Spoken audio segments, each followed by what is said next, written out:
நினைச்ச மாத்திரத்திலேயே எரிக்கிறதுக்கு நீ என்ன கண்ணகியா? முதல்ல நீ ஒரு பொம்பளையே கிடையாது. என்ன இங்க தேவையில்லாத பேச்சு?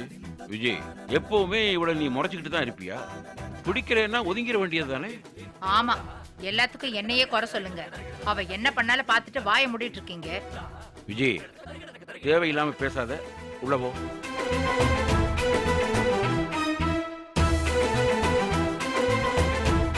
மருமகளே, உனக்கு வர தனியா சொல்லணுமா? இல்லங்க மாமா, அத்தை தான். அத்தை சொத்தேன்னு வம்பு வளர்க்கறதுக்கு வரிஞ்சு கட்டிட்டு வந்துருவியே. போடு.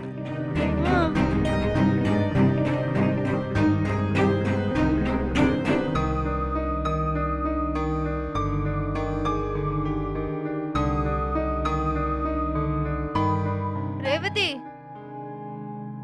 நான் பாட்டுக்கு ஹைவேஸ்ல ஸ்பீடா போயிட்டு இருந்தேன். அத்தை தான் கைய போட்டு வண்டியை உள்ள திருப்பி விட்டுட்டாங்க. அப்புறம் இந்த வீட்டையே எரிச்சிருவேன்னு சொன்னியே, எரிக்கும் போது மாமா ரூம் பக்கத்துல ஒரு ரூம் இருக்குல்ல, அத மட்டும் விட்டுடு. தாசில்தார், என் புள்ள, நானு 3 பேர் மட்டும் பொழிச்சுக்கிறோம். ரேவதி, எனக்கு ஒரு டவுட். கொழுந்தனாரு நீ சொன்னதுக்கெல்லாம் மண்டே ஆட்டிட்டு இருந்தாரு. இப்ப என்ன திடீர்னு உன்னை தூக்கி எறிஞ்சு பேசுறாரு? உன் சமையல சாப்பிட மாட்டேங்கிறாரு, பார்வதி கூட வேற பேசிட்டு இருக்காரு. ஏன் இப்ப திடீர் மாற்றம்?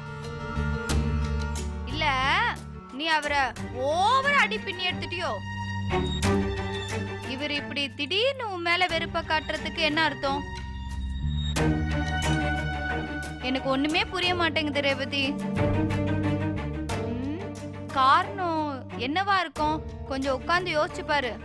ஏன்னா கொழுந்தனார் உன்கிட்ட அப்படி நடந்துக்கிற ஆளே கிடையாது. அதான் நான் அப்படி சொல்றேன். என்ன இன்னும் போகலையா? போயாச்சு.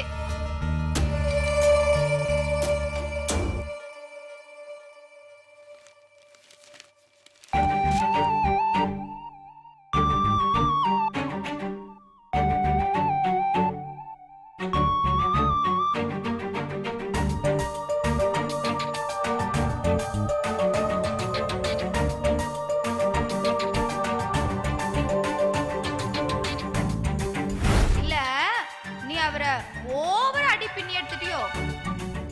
இவர் இப்படி திடீர்னு உன் மேல வெறுப்ப காட்டுறதுக்கு என்ன அர்த்தம்? எனக்கு ஒண்ணுமே புரிய மாட்டேங்குது ரேவதி.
பிரமாதமா இருக்க.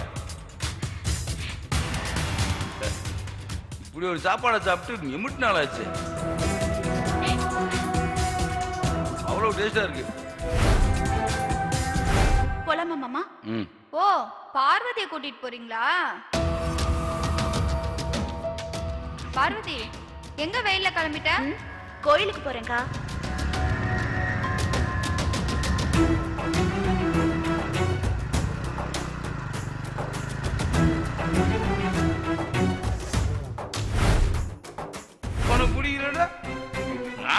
பண்ண முடியாது. உங்களுக்கு பிடிச்ச இடத்துக்கு போங்க. இங்க இப்படிதான் இருக்கு, எதுவுமே மாறாது. இப்படிதான் இருக்கும். உள்ளே வெளியே நான் கிடையாது, நீதான். வேணும்ன்ற வேணாம்ன்ற பொய்யேறு.